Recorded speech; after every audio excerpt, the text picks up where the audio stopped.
The Sinai was the wilderness that the Israelites journeyed across in search of the Promised Land, the place where God spoke to Moses from a burning bush and later delivered the Ten Commandments. We're heading through the jagged mountains of the Sinai on our way to the border town of Taba. This is a place that has invoked great passion, not just for its location, but also for its beauty. Desert plains and jagged red-brown mountains filled with turquoise during pharaonic times stretch down to a turquoise Red Sea. On Pharaoh's Island just offshore, you'll pass the castle of Salah ad-Din. It was a fortress built by the Crusaders in 1115, but captured by Saladin in 1170 and used to hold the Crusaders at bay. This ancient fortress still holds a rather strategic position. That way is Israel, about 4 kilometers straight across is Jordan, and right over there, Saudi Arabia. I'd arrived at Taba and was heading for the beach. Now at the moment, I'm the only soul on the beach, but the resort developers believe this place has great potential. It's accessible for travelers from Israel and Jordan, and it's also relatively untouched. The beaches are pristine, and the marine life offshore, fantastic. Taba sits on the edge of the Gulf of Aqaba, and the waters here are home to the Straits of Tiran. The stunning reefs are often compared to the glorious sights found in the Ras Mohammed National Park near the Sinai Peninsula. No river runs into the Red Sea, so this watery paradise is entirely closed and extremely salty.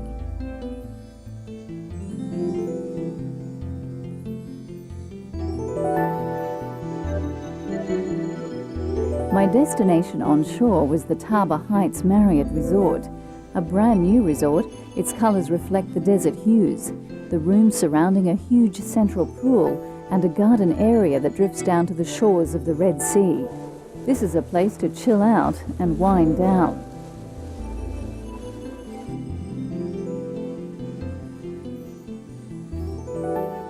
After exploring the desert grounds, I made my way to the poolside to enjoy another shisha pipe. You can experience the traditions of Egypt while at the same time immersing yourself in luxury. The resort has its own spa, complete with sauna, jacuzzis and fitness centre.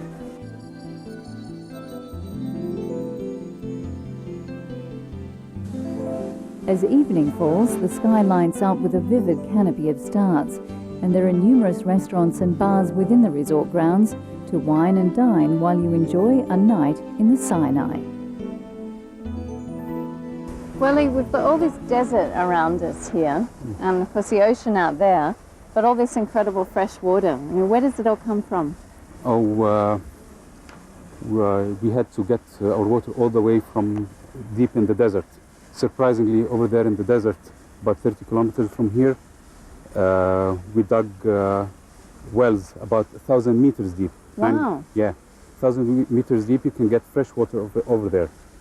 We brought all the way over here, and with some purification and desalination, we get fairly good water. Wow, and can you drink it straight away, or you have to treat it quite a bit? Well, it had to be treated, yes, Yeah. then it would be drinkable.